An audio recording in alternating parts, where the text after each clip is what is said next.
What do you want of me? I did not choose to live on this island for its ambience. I chose it so I wouldn't have to entertain fools. Leave me be.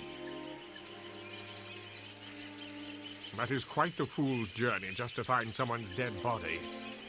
I'm afraid to ask, but whose grave would you be looking for? Of course. Searching for the great Nasrudin. Ha! The great Nasrudin. What was so great about him? Damned fool, if you ask me. Well, you are looking at what remains of the not-so-great Nasrudin. There would be a whole lot less of me if not for some foolish instinct of self-preservation. I should have let myself die then. I suppose you've never heard of a regenerative shell, eh? I'm not surprised. Only the most powerful mages can conjure one up. I wish I'd never learned how myself. I wouldn't have had 1,000 years to ponder all my stupendous mistakes. No. I delivered the world to Aranax. I put in place the system that he felt was his for the taking. I even imparted my elven arrogance to him. I must bear full responsibility for his actions.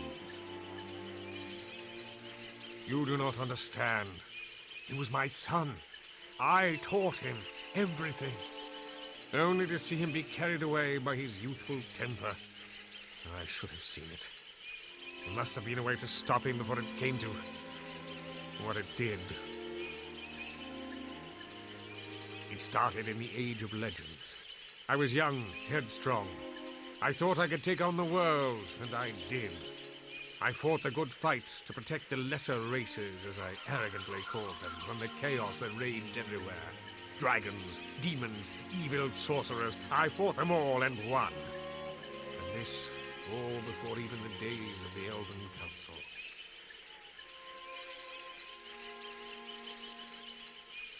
I gathered a group of idealistic mages together, and we created an Elven Council, for the good of all. I really believe that. For the time, I suppose it was even true. I really believe things began to change when we discovered a way to banish things from this plane of existence. It was the ultimate weapon. Once something was banished from this plane of existence, it could never return. With ultimate power comes ultimate responsibility, and ultimate corruption. We were quick to use it on new and ever more terrible threats. The Bane of Kree, Krakatur, Gorgoth, Kurgan. Sometime during all this heroic carnage, my son came of age. I quickly ushered him into the council, amidst some of the others' protest about his young age and inexperience. And then it all came crashing down upon me.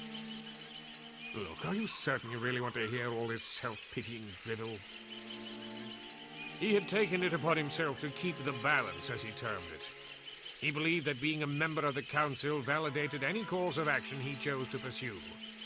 This meant attacking anything he saw as a threat, such as a city that had begun building advanced technological devices. Vendegroth, it was called. He warned them to cease their destructive behavior and destroyed one of their factories to underscore his point. Justifiably afraid for their very lives, they swiftly constructed a device that could destroy even the most powerful wizard. He responded by calling on forces that few of us had ever seen, and wiping not just the city, but the whole province of Vendegroth from the face of Arcanum with one blow. He felt himself betrayed when the Council condemned his actions. He showed no remorse. In his arrogance, he was sure he would be vindicated. I cast the deciding vote to banish my own son. If I must die, I will be the last, he screamed as he hurled the spell that brought an end to the Council, the Age of Legends, and my will to live. It was a harsh dawn that morning on the plains of Brodgar, and it was there in the shadow of the Black Spire that our armies met in the most terrible battle that Arcanum has ever seen.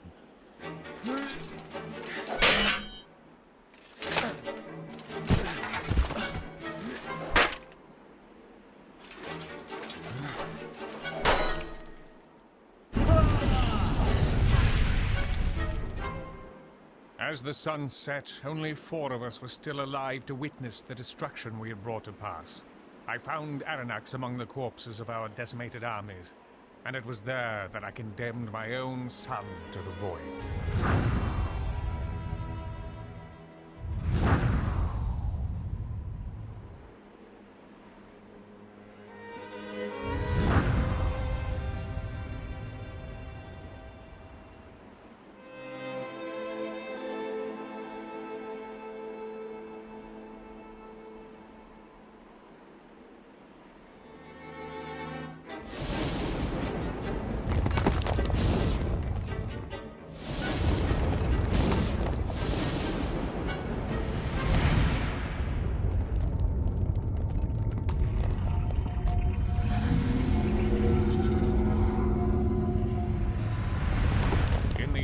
It was only through our combined might that Aranax was subdued, and I watched my own son fall into the horror of the void. But such was the fury and power unleashed by this conflict that the very fabric of reality was torn asunder. With our remaining energy, we were able to seal the rift with powerful wards, and the Ring of Brodgar still stands today as a monument to my son's destructive pride and my own unforgivable failure. When I regained consciousness, I was on the shore of Thanatos. I'd regained just enough energy to seal myself in a regenerative shell. I remained that way for 1,000 years. No one had ever stayed in a shell for anywhere near that amount of time. Somehow, my magical hibernation extended my life much beyond that of even the most powerful elven mages.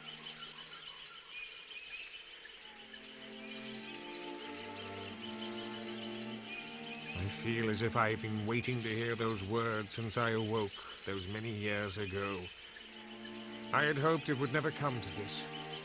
From your tale, I can only surmise that the Black Mountain clan were banished to the void to construct some sort of technological device to nullify the wards.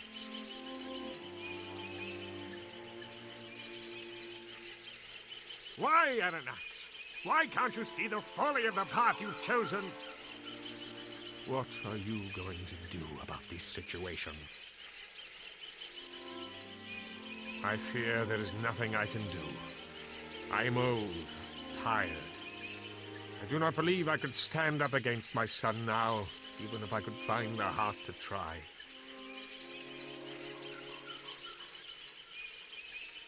You do not know what life in the void is like, if it can be even called life.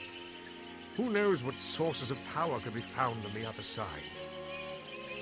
I can think of only one possible strategy to defeat him now.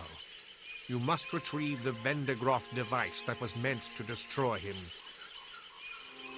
And so it was, above ground. There are many catacombs and tunnels lying beneath the surface. Some of the members attempted to retrieve it to use against Aranax, but they never returned. We were forced to battle him without it, and you know the consequence of that. Extremely powerful mages have the ability to regenerate themselves whenever they are badly hurt, as I did. If one is powerful enough to hurt a master sorcerer gravely, the mage will retreat into his regenerative shell and emerge stronger than ever. The device is the only way known to disrupt the regenerating shield. Quite so.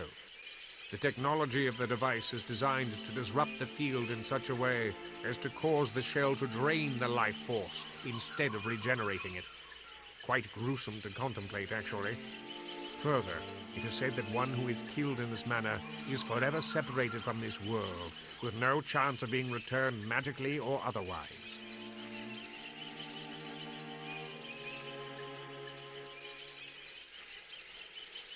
You must search the ruins of Vendigroth in the wastes where the city once lay. I must conserve what little remains of my energy to banish you to the void once you have retrieved the device. The banishment spell is rarely performed by a single mage. Its power requirement is so great. Certainly. If we were to wait for Aranax to breach the wards, I fear the loss of life would be immeasurable. I do not know exactly. Those days are long past. and with them a better part of my memory, I'm afraid. All I know is that at one point Vendigroth and its settlements spread out over that whole area now known as the Wastes. There was a bridge leading into the Vendigroth province. Here,